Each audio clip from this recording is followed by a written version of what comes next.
I am a campus recruiter with EY. I have been with EY about 8.5 years now, which is crazy to me. I can't believe that I've actually been there that long, but it's a great place to work and I've loved every minute of it. I've worked on the Bentley campus for about 6 of the 8 years. I took a little bit of a hiatus when I had my 2 kids, excuse me, and then came back full circle last year. So it's been great to be back. As Lucy mentioned, we have done a lot of virtual interviewing. We've built virtual interviewing in one way or another into what we do on a daily basis, really, for all of our positions. So from our leadership positions to our internships to our full-time positions, virtual interviewing is really kind of the bread and butter now. And before it was in a pandemic, and now even with a pandemic, we were fully prepared because we had already been doing it. So it actually worked out pretty well for us. But I know that a lot of firms and companies will be moving that direction. So I wanted to make sure to provide you guys with some tips and tricks today, talk a little about our process, how it works, and how some of the other processes may work with other firms that will hopefully be a benefit for you. So a little about EY. I won't get into too much of the specifics, but basically EY is one of the big 4 public accounting firms. We are in 154 countries. We have almost 300,000 people, 71,000 in the Americas, which is South America, North America, and around the world. So we have audit, tax, advisory, and transaction advisory services, which are the 4 sectors that we hire folks into at different levels. Advisory has a whole host of different areas within it, but obviously audit mostly is our external audit assurance practice. Tax is our diversified staffing group. Transactions does a lot of mergers and acquisitions, things like that. So if you have any questions specifically about our structure or anything like that, I'm happy to answer them. So the winning interview. We always say that the keys to winning at an interview are preparation, performance, and punctuation. And I will get into each of those to walk you guys through a little bit more about how to win at your interview. So preparation, I think a lot of this, most people would say is common sense, but you know, a lot of times it's not. And we have heard, and I have experienced in my 8 years, a whole lot of horror stories, we should say. Excuse me. When people are not fully prepared. So your resume obviously is the first thing, and I'm sure career services will echo this, but making sure you have a really good up-to-date resume, even if your interviewer has already reviewed it, bringing a copy with you is key. Nowadays, everything is virtual, so if you are in person, bringing it along with you. If it's a virtual interview and you're knowing who is actually your interview, sending them over an email with your up-to-date resume beforehand, just so that it's top of mind, is really key. Everything on it is fair game, so just make sure that you've gotten it checked by career services. Make sure that there's no edits or anything like that, as well as a cover letter, obviously, if you're writing a cover letter. We have seen good, bad, and ugly cover letters. We don't even accept cover letters, but other companies do. So make sure, obviously, you've gotten that checked as well by career services. Make sure you've done your research on the company as well as the interviewer, if you know who they are. Come with questions, ask about their background, ask about current events that are going on with the company. Was there a big merger that they just participated in? Did they just bring on a really great new client? You want to ask more specifics about their culture instead of asking just the blanket, what's your culture like? You know, you could ask, hey, I hear that EY has a fitness reimbursement. You know, can you tell me more about how you put that to use and how was that when the firm rolled that out, or something like that. So you want to ask really more specific questions about that firm. Don't just ask about a public accounting firm, but what is it about our public accounting firm? Look your best. And I apologize, I'm not looking my best right now, but you want to make sure, even if you are on a virtual platform, that you really are dressed in your full suit, your blouse, your tie, etc. You never know. There's been a lot of cases, I feel like, where, you know, news reporters and stuff have stood up and they're wearing like the top of a suit and like gym shorts or something like that. They always say, if you look your best, you're going to act your best. So really kind of put some effort into what your appearance looks like going into these. Just because you're not meeting someone one-on-one doesn't mean that you shouldn't iron your shirt. Things like that that might distract an interviewer, or things that you want to obviously keep away from. and make sure you're early. Make sure you're on time. You can always log in early, and it will usually just tell you that the interviewer has not yet joined the meeting or something like that. So just watch your time, and always be cognizant if you have back-to-back interviews. It's totally fine if you say to the interviewer, oh, I just want to make sure you realize it's 12:35 and our interview was supposed to end at 12:30. I just want to be, you know, let you know I do have an interview after this, as long as obviously it's with the same firm. But if you do have two back-to-back interviewers, you can always say that, but just make sure that you are on time when you log in. So performance, know your strengths, know your weaknesses. You know, I never ask this question, but a lot of times people will ask about your weaknesses, and it's almost a trick question. It's more of a question as to how you answer it. So if somebody asks you, like, what are your 3 greatest strengths? What are your biggest weaknesses? You never really should kind of call yourself out, I would say, on your weaknesses, but where are there areas of which you have had weaknesses, and how did you change that around? So it's really about how you kind of change from a weakness to a positive. So, you know, I used to be a little bit quiet, and I wasn't the best public speaker, but then I took some extra classes. I learned some new presentation skills, and now I feel like it's one of my greatest strengths. So it's always about the way that you kind of turn things around. Share your story. As I said, everything on your resume is fair game. So if you write that you are a master chef on your resume and they ask you, like, oh, you know, like, how do you boil an egg? You know, you should be able to know and be able to elaborate on what you have written on your resume, whether that's personal, business, etc. Really about your experiences. It's you on a piece of paper. So you should be able to talk at length about everything that's on your resume. All right, communication, body language speaks louder than words.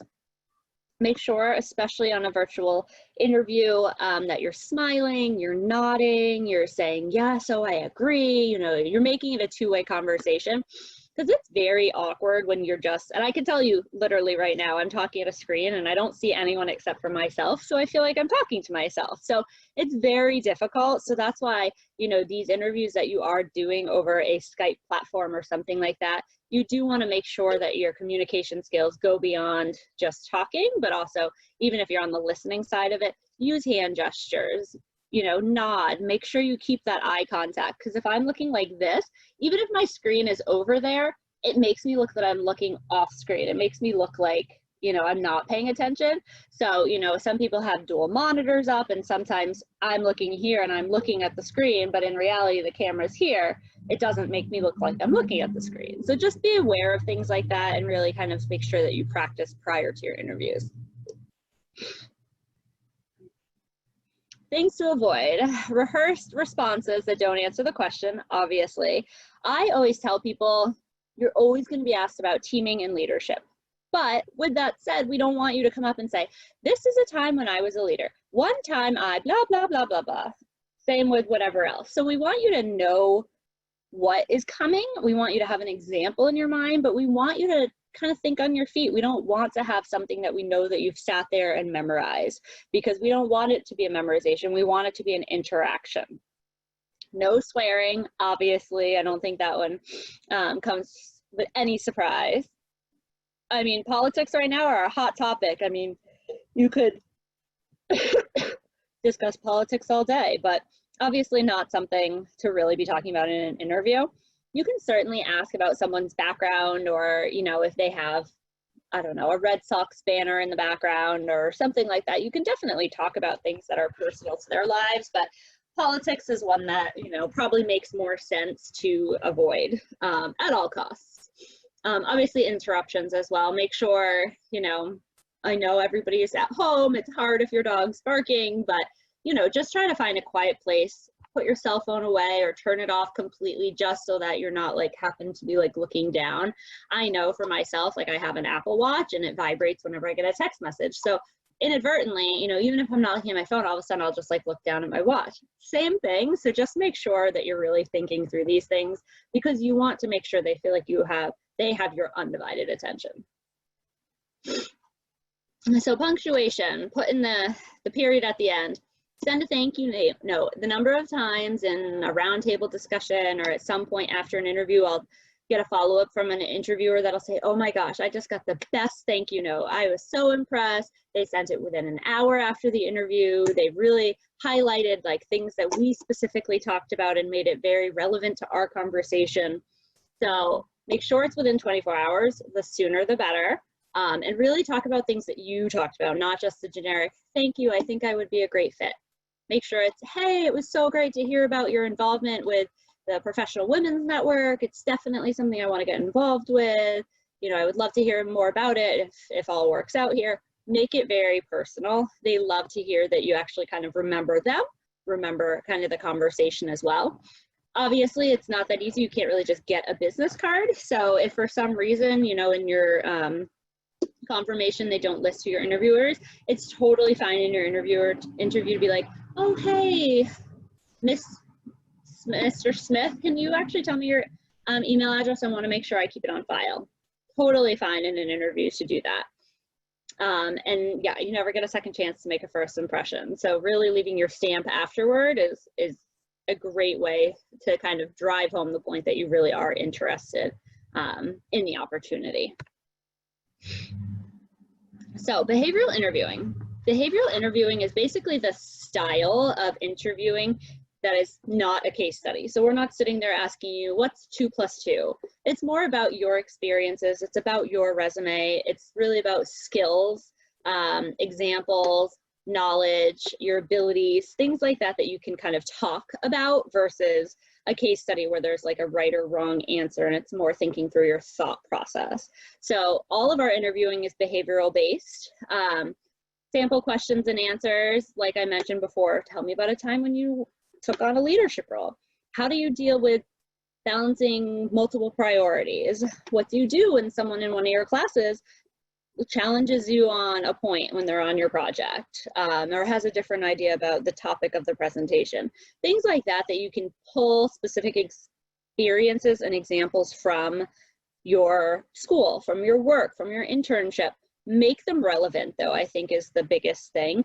As you move up in your career, I would say after even freshman year, you shouldn't be referencing high school. You should be referencing things that you have done in college, team projects you've worked on, internships you've had, work study jobs you've had. You can pull your examples from anything. We don't care if they're accounting specific, but we do want them to be very timely.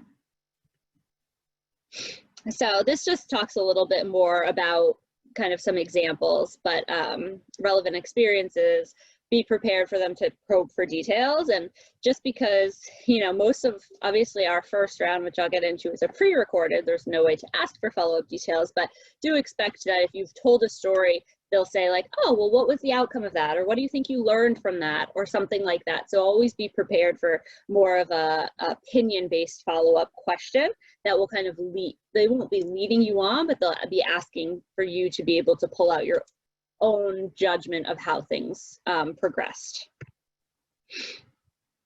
And practice questions, as I say, don't rehearse them, but practice them. You know, you can pull up all sorts of lists of behavioral interview questions online. You know, just think through them, say like, oh, I wonder how I would answer that, or let me at least think of an example. You can obviously build out the example when you're talking about it, but you know, 10 to 15 examples that you can draw from, because even if they don't ask you that specific question, it most likely would be within the genre of it. So just make sure, obviously, that you are able to kind of draw from those experiences. Sorry, and I just saw we had a question. So what are the differences between interviews with the different service lines? So audit and tax will have a pre-recorded video interview, which I'll talk about in a minute, and then 2 behavioral interviews. So the pre-recorded video interview is basically you are prompted to answer questions that are into the computer. So it might say, tell me about a time when you were a leader, and you have 3 minutes to answer it, talking back into the computer and recording yourself. And then you'd have 2 live video interviews, which are basically Skype or Zoom or something. I'm here, you're there, we're talking to each other real time. Exact same as like an on-campus interview, it's just over the computer. Advisory, usually, and I'll say usually because times have changed, it would be that pre-recorded video interview, and then it would be an what we call kind of like a super day or a mega day where they'd actually bring you into the office.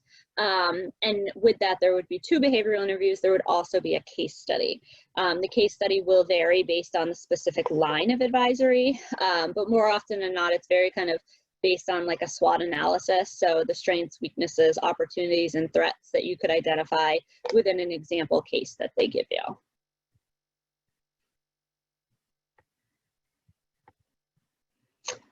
All right, I think I got through that. So these are obviously just some examples like I kind of talked about, but motivation, talk about a time when you failed. Things that look negative are not always negative, similar to the weaknesses question. If they ask you about a time when you failed, you can answer honestly that, yeah, and they're not looking for necessarily failed like I got an F, but failed as, you know, it didn't turn out the way that you were hoping. But you can turn that around and say, like, this is what I learned from that, and I made huge adjustments to my work style based on that, and I haven't had that happen again, you know? So if it's something like that, make sure that you talk honestly, but that you change it and make sure you follow up with how did that failure shape you, or how do those weaknesses shape you, and how do they get better, you know? So don't ever feel like a negative question has to be a negative. It's really about like, what's this negative and how did you turn it into a positive? Problem solving is always going to be on there. Personal relationships are definitely going to be on there in one way or another. We work in a client service, professional services firm. It's all about the relationships. So, you know, they might say like, tell me about a time you had a conflict with a team member.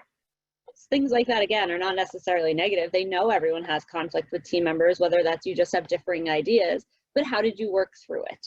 How did you work through it when you didn't get along with someone? You know, things like that. Again, how did you do it? And then how did you alter it to make it better? When they ask about, and sorry, I'm just coming back to a question. So when they ask about your future career goals in 10 years, is it appropriate state your, I wouldn't ever say that your interests lie in another company, because you definitely don't want to say that. What I would be okay with saying though is, you know, let's say you want to go to law school. Totally fine to say, you know, like I really think I want to start my career in accounting. I see myself eventually going and getting my law degree. I think it would be great to use my law degree to, you know, further my career or see some other areas within your firm. I don't think they're ever going to, you know, think that every single we know every single person who joins us is not here in 10 years. So I would say you need to be careful about how you say it. But you also don't want to come across and be like, oh, well, I think this is a good stepping stone to, you know, start my career for like a year. You know, it's all about how you say it, because you really want to make sure that you're thinking that this is a longer term thing. You're not just kind of signing up for the benefits of a year or two, but this is a career that you want. Even if it's with us or not with us, it's really that you want this career. So totally fine to talk about 10 years. Usually people, they don't think you're going to have like your whole life figured out in 2 years. So I don't think they'll usually go as far as 10 years, but just, I mean, you can also talk about the fact that you want to learn from your experiences that you would gain at EY. I think you'd be able to figure out what you want to do eventually from the experiences that you have, things like that. So, I mean, they know that you're not going to be there forever, but just know that you don't want to also say, I don't plan on staying. All right, what are some resources for getting EY specific news information, asking relevant questions? Really, just go to the EY website. Usually all of the news is on there of things that are happening, so you can easily find that. Even just type in EY and usually the news clips and stuff will come up. Look in the business journals like Bloomberg and things like that to see if EY has made the news. Follow the EY US careers page. They talk about a lot of things that are going on within EY, and those are really great places to start questions, especially, you know, with different things going on recently. You know, EY US careers has been really good about coming out with what the firm is doing and what their responses have been to different things. So, you know, I would say though that you will find the most information on our website, but also things like, you know, follow Carmine on Twitter and Instagram or whatever. He talks a lot about the different things that he's been doing as well. He's our CEO. So things like that I think are really relevant questions. For the pre-recorded video interviews, you have, I think, 3 chances to do it. So each question will pop up You record yourself. If you don't like it, you can re-record 2 more times. So each question, you'll have 3 opportunities. And within each question, it's 3 minutes that you have. We're not saying you have to fill the 3 minutes. Just know that. That's if you're a very long-winded talker. But if you can finish your answer in a minute, don't feel like you need to drag out your answer. Because we've had people who literally are like, well, and then, oh man, I still have a minute. Okay, well, let me elaborate a little bit more. If you're done, you're done. You know, it's all about making a point. Don't feel like you have to continuously keep going in order to fill the time. Okay, so this brings us back to pretty much right on schedule. Pre-recorded and live video interviews. So virtual interviews are a lot of different things, but they can be live video similar to us, a live panel, which we don't actually do at the campus level. Case studies as well can be done virtually, and then the pre-recorded videos. So why are they a good thing? We've heard good, bad, and everything in between for all of our practices. So what's good is from the employer perspective, it's an even slate. Everyone gets asked the same questions for the pre-recorded video interviews. So literally we are going to know and can kind of rank candidates against each other based on their responses to the same questions. We get to know them based on their responses. I think we get to learn a lot more about them and what they think is important by what they share with us versus us just looking at their resume and asking them questions about their resume. We really get to know them. We get to see if they're well spoken. We get to see a lot more than, you know, what's on a resume. It actually moves the timeline up pretty quickly because if things are done virtually, we don't have to schedule all the time to go out to campus and then go out to campus again or schedule in-office interviews. It really moves along the process pretty quickly, which is great. And it more efficiently utilizes the professional's time as well. They are very high in demand. So if we can, you know, have them do a bunch of video interviews from their desk or from the client site versus having to travel out to campus, it saves them a lot of time as well. And it's, you know, a lot of things are moving virtual. So, you know, what's better than seeing how a candidate would interact with a client virtually than how they would do in a virtual interview. So it really does make it kind of a changing of the times. And it's not about a cost savings. It's not that we don't want to be on campus. It's really about these other opportunities to move the process quickly so that we can get an answer to you guys quickly and get you in the door.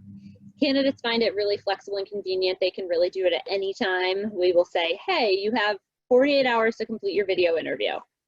Do it at 3 a.m. Doesn't matter. We don't even know when you complete it. All we see is when you're actually done with it. It saves you time. You can do it really anywhere, in your dorm room, in the library, in career services. And it's really your opportunity to highlight what's important and go beyond just what we are asking you. So this talks about our interview process a little. It's a lot on here, so don't go crazy trying to take notes on all of this. But she goes, this is Sally. She goes to an on-campus event. She applies. I review the applications. She gets an email asking her to complete the video interview. The interview is reviewed internally by a manager or above, and they make recommendations on who to move forward to the next step. We say, oh, Sally's great, let's move her forward. Then she is scheduled for a final interview. And so a final interview would either be, depending on where life takes us, in office or on campus or by live video interviews. I can't tell you exactly what that will look like in the future, but those would be the various different options. And then obviously from that you would get or Sally gets an offer, she attends a celebration event, she comes in and sees the office, she accepts, yay. We start talking to her about joining the firm. So the pre-recorded video interviews are the ones that always seem to give people the most amount of heartburn. They are new and they're different, and new and different is not always good for some people, but as we talked about, there's a lot of benefits to them. So basically what they look like, you'll get an email, you'll log on, there will be little videos or words that will say basically whatever the question might be, depending on the practice, anywhere from 5 to 7 based on the position that you've applied for. You get 3 attempts to respond and re-record your responses. If the first one's good, leave it is my advice. Don't record it just to record it again, because you don't want yourself kind of coming off as more rehearsed. So, you know, if you feel like you've said what you wanted to say, then just leave it. You'll submit it, move on and do all 5 and then kind of submit them. Basically, it will prompt you, it will say, this is your question. It will read it to you if you need it to be read to you. And then you just record yourself. So it might say to me like, tell me about a time when you were a leader. And I'd be like, hi, so great to meet with you. Act as if someone's there. You know, it's fine to kind of make it more of a conversation. You know, one time when I stepped up and took on a leadership role was in my ID 306 class at Bentley. I was tasked with this, that, and the other. I held this role. This is how the project turned out. My big thing is always wrap up what you're saying. Don't just say like, I was a leader in this position. Because remember, they're not going to be asking you any follow-up questions. So it's what you really need to do is I was held the leadership position. This is what I learned. This is how the project turned out. Make sure you're always kind of wrapping up what you put forth, because no one's going to ask you the follow-up questions, and you don't want someone sitting there and being like, wow, it sounds like they were a great leader. I wonder how that project wrapped up. I wonder what grade they got. I wonder if they learned something from that. So that's what you need to kind of continuously build in to kind of fill that 3 minutes. Plan on 45 minutes to complete your entire video. It could be way shorter. It could be, you know, about 45 minutes, totally depending. We cannot see how many times you've recorded your video. So, you know, if it's the first time, great. If it's the third time in every question, great. You'll be given 48 business hours in order to actually do the interview, and that's from when you receive it via email. So just make sure, obviously, that you're keeping an eye on your email when you're waiting for it, because if you don't complete it, obviously, in the 48 hours, we'll assume that you're not interested in moving along in the process.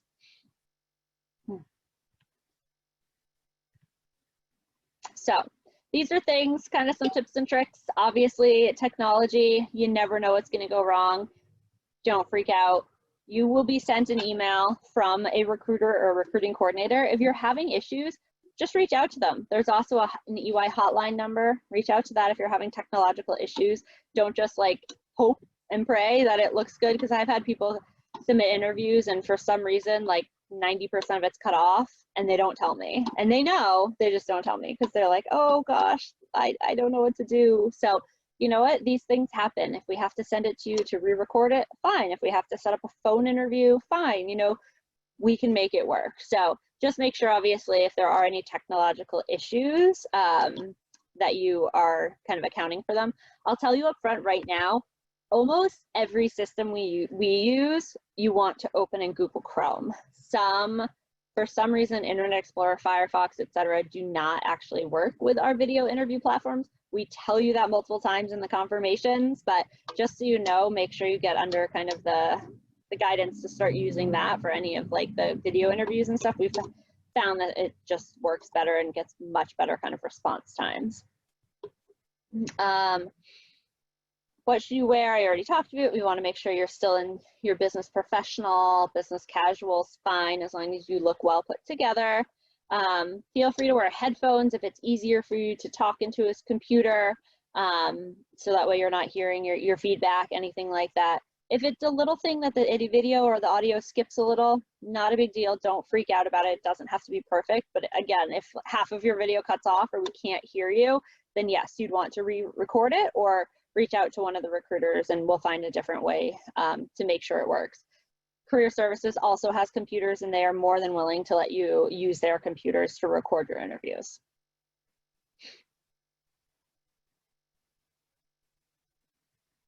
Be genuine. I told us, just talk about yourself. Focus on the content of your responses, not the length of your responses. We talked about dressing, minimizing distractions, mock video interviews. Definitely, I would say, you know, call your mom, even if it's on FaceTime, and just pretend you're talking to her. Or pretend you're talking to no one and record yourself looking into the mirror, because honestly, that's all you're going to see when you're recording your interview. And that's what's a little bit awkward. So observe and learn from how you act on camera. It's funny because, as I say, right now, I keep looking at myself. There is a way on Zoom to actually do away with the whole video, so you can't see yourself, and some people find that way easier because otherwise they focus on themselves. So, you know, whatever works for you. As I say, though, practice, practice, practice, because it is a very different system when there's nobody asking you questions back. So really getting comfortable talking at length for, you know, a minute or two about your experiences will really help you and go a long way.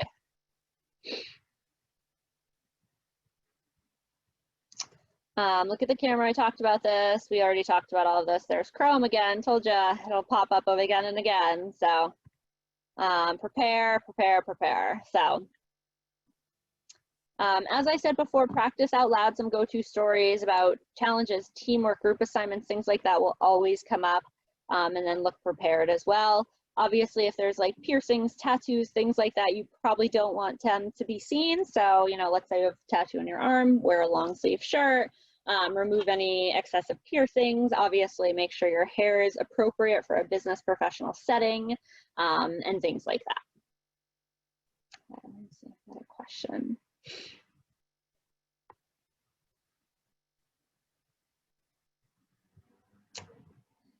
Yes, so our platform is Yellow, which does all of our video interviews. It's very, I mean, the actual video interviews like this, I find it very user-friendly. It's very similar to Zoom. You just kind of almost enter a room, and then you enter the room, the interviewer enters the room, and you just kind of, it automatically connects you.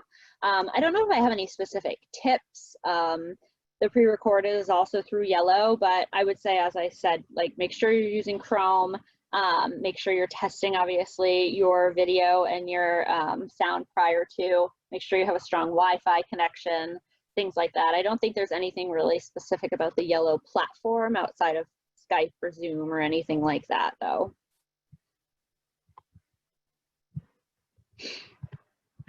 Okay, so here are your don'ts. Don't wait till the deadline to complete it. While you have 48 hours, if we are at hour 37 are looking to hunt you down, it usually, you know, doesn't look so good if we have to come to you.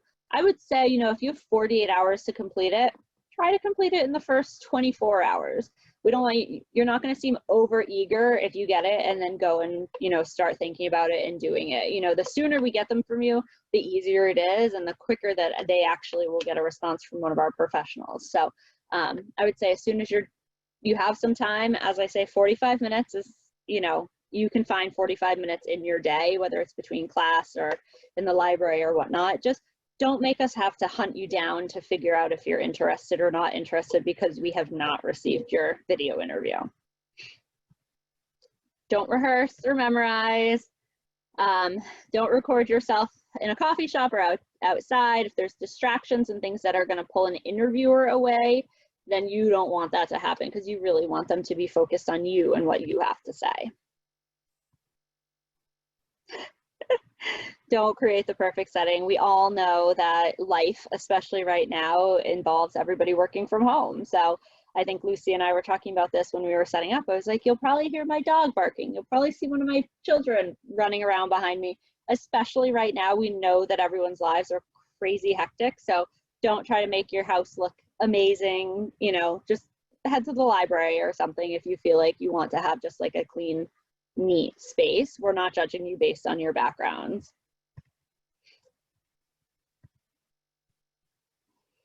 Don't feel like you have to get it perfect. We really like hearing, you know, how you would talk in a normal setting. That's why we tell you not to obviously rehearse it.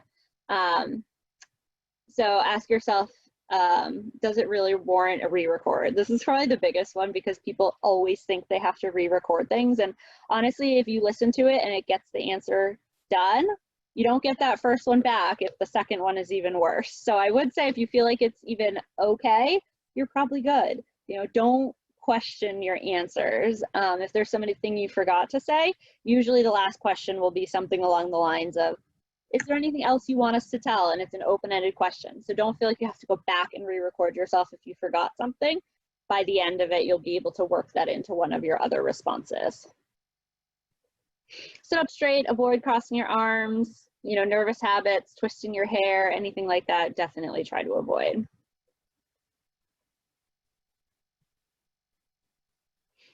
I think this is funny. We don't care if you sneeze or if your dog barks in the background. You know, as I say, I mean, everyone's a person. We all know that everyone has things going on around them. So we don't care if your bed isn't made. Well, I would say you probably don't want to sit in the middle of your bedroom if your bedroom looks like it's kind of like a bomb's gone off, with like clothes everywhere and stuff. You do still want to make sure you're ideally sitting in more of a professional setting. even in your dorm room is fine, but I would make sure obviously that your clothes are picked up and stuff. You don't want that to be a distraction in your background. All right. So that's what I've got. Let's see if we have any other questions here, and then I'll open it up just if anybody wants to come off of mute. Oh, this is a good one. Please share one of the most positive and memorable interview experiences in your years as a recruiter. Oh my gosh, I feel like I've had a doozy of a bunch of interviews in my time. I mean, I had someone in one of my interviews, like when it was in person, like get up and start practicing Tai Chi and to show me what was on his resume. And he's like, oh, let me just show you. And he like hopped up. I've had people show up to interviews without wearing socks, and like they sit and their pants right up. And so it's like a shoe and then like this much room and then like their pant leg, which is very awkward to not be wearing dress socks. I mean, a lot in terms of outfit, people who are just not prepared, who've shown up in jeans before to an interview or with shirts that look like they were crumpled in a ball on the floor of your room for a good year. I've also had the opposite though, when students come and tell me something that I never would have expected or was not on their resume, and it's just like, it floors me. Sometimes these stories that people have, whether it's their background or things that they overcame to get to Bentley or to get where they are, or things like that, which, you know, may not pop up on a resume, and all of a sudden you're hearing about somebody's like life history up to this point, and it's crazy, and you're like, wow, I never would have known that until we really got into talking about their background and their experiences and what made them who they are. So I've definitely had the good and the bad for sure. Yes. So to tell you a little about our process and interviewing and things like that for us, we are kind of done recruiting for this year. Obviously our interns start pretty soon. I will say a lot of this is a caveat of as of now, because things may change with Bentley's calendar and schedule and all of that. So I will say as of now, when you guys get back to campus, fingers, toes, everything is crossed, that all of our applications will be posted through Bentley Link. And I think you guys are transitioning to Handshake at some point. I don't know if that will be for this year or not, Lucy. Yes, as of August 1st, I believe. We're going to be on Handshake. Yeah, so we're awesome. going through the transition process now. Awesome. So everything will be posted on Handshake then. We basically will post for you, it's almost like a staff application and an internship application. And then through that, there will be different steps to apply. So you'll apply through Handshake, and then you'll fill out a preference link. And within that preference link, you'll select audit, tax, advisory, et cetera, et cetera. So if you're looking to do an internship in 2021, so not this year, next year, you would be graduating with your final degree and or 150 and final degree by 2022. So like August of 2022. You always do an internship in the summer or the winter 1 year before you would be able to start full-time. And in order to start full-time, you do have to have your 150 credit hours complete for audit or tax. Advisory positions do not require the CPA or the 150 credit hours. So more often than not, people will just do that in the normal 4 years. And in that case, you would intern after your junior year or during your junior year. If you're looking for like leadership programs or like our EY experience program, that would be the first step towards a 2022 internship. So that would be the spring of 2021 is when you would apply for those positions. They're usually posted around February timeframe, so February of next year. You would apply, you would go through our Experience EY program in 2021, and ideally end up with an internship in 2022, meaning that you're graduating and completing your 150 by 2023. Does the 150 transfer pricing? No, you do not have to have the 150 credit hours for transfer pricing.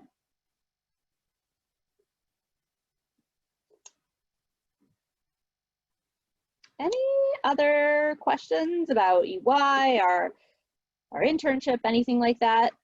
Tips for technology advisory interviews. So yeah, same thing, 2 behavioral interviews, pretty much straightforward, similar, asking about your background, your experiences, leadership, stuff like that.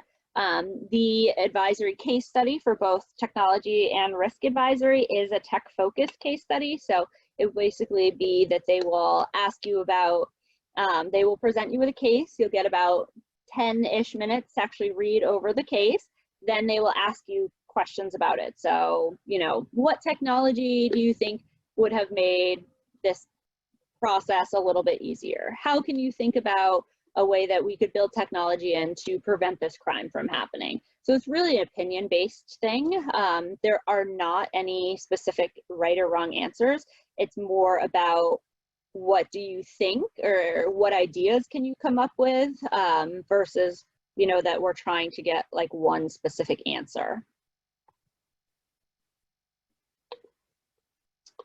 Can you tell us about the master's degree program if graduating in May of 2021? So depending at Bentley, some people will either go on and do the MSA or the MST or even an MBA to complete their credit hours.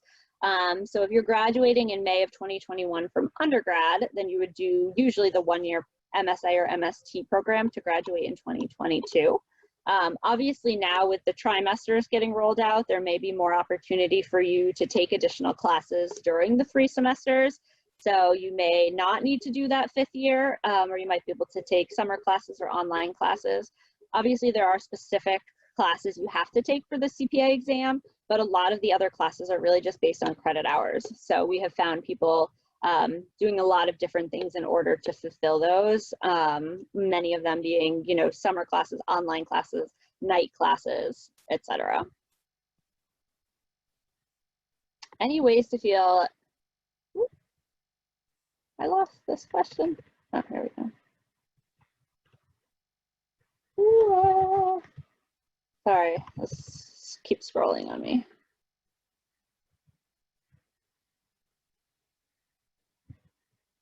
Did I lose it? Oh no.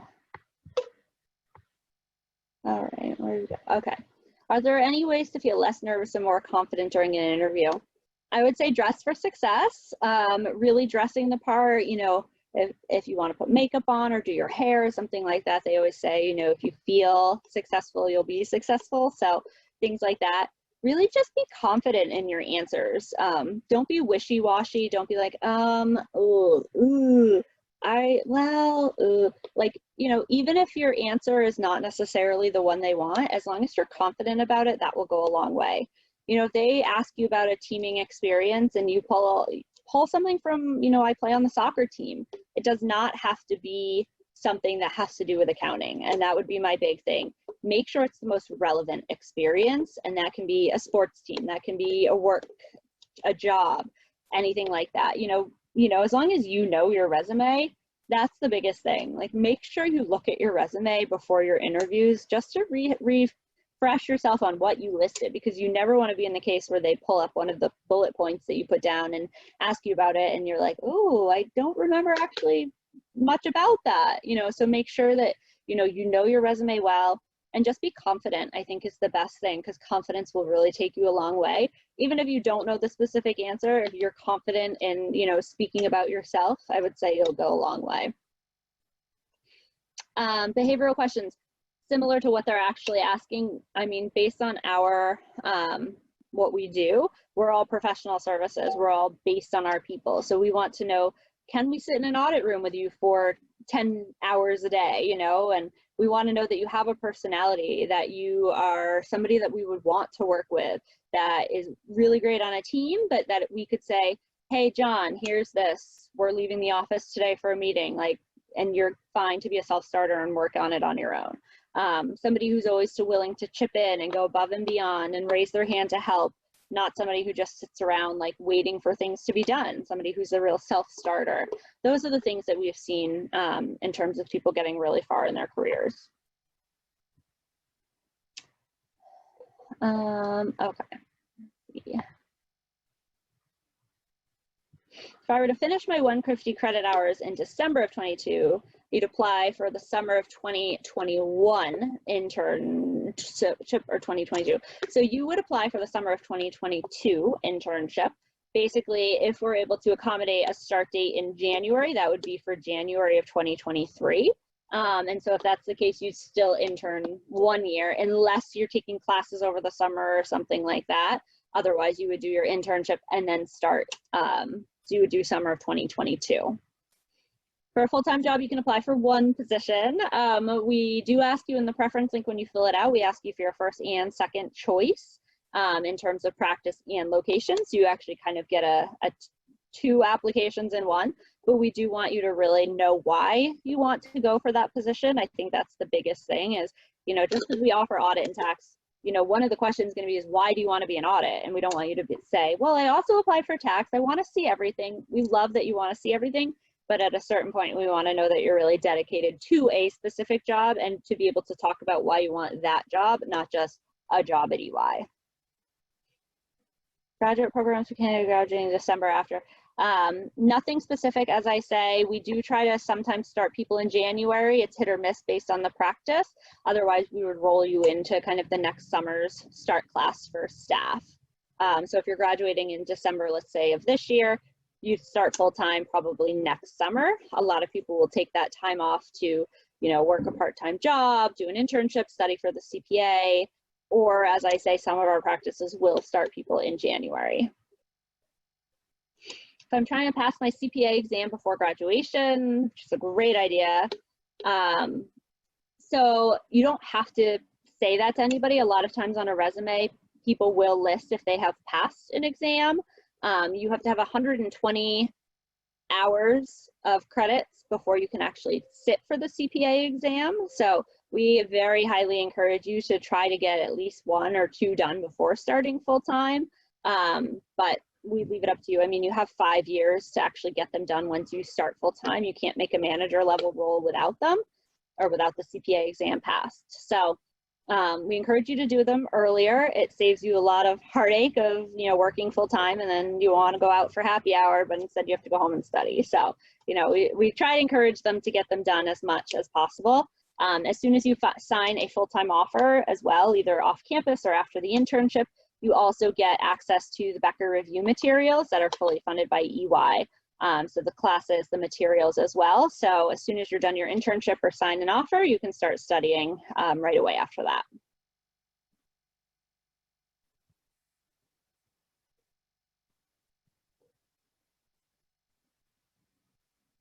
Any other questions I can answer? I think I got through all of them. If I didn't, just add it back down at the bottom, but I'm pretty sure I got through all of them.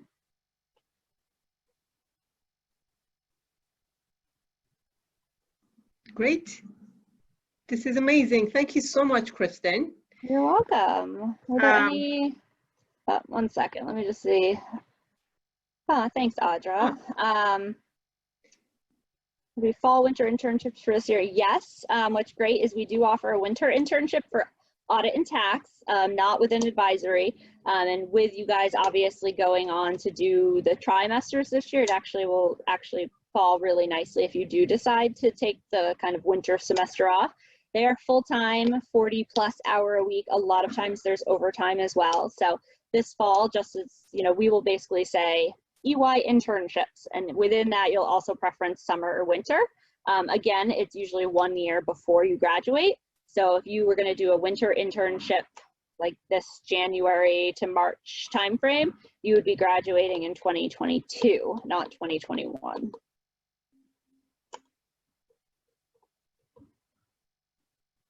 Obviously, Lucy, though, if anything else pops up or anyone has any other questions, feel free to share. I'll type right here my email address. So if everybody sees this, I'll send it to you all too.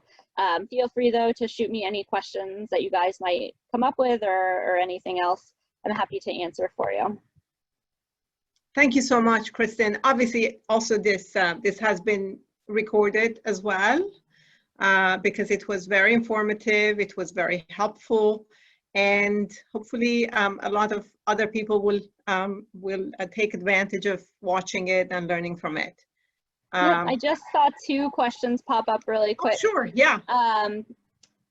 So if I didn't get an internship this summer when I apply for full-time, no, you're not going to be less competitive. We look at clean slates from leadership to internship to full-time. So we won't even really know that you've applied before or weren't selected. So not a big deal at all. Yes, we do sponsor international students. It is based on different practices, but yes, we do sponsor through the H-1B process. And I think I think that was all of them. But if you think of anything else, or if I didn't get to them, feel free, as I say, just shoot me an email.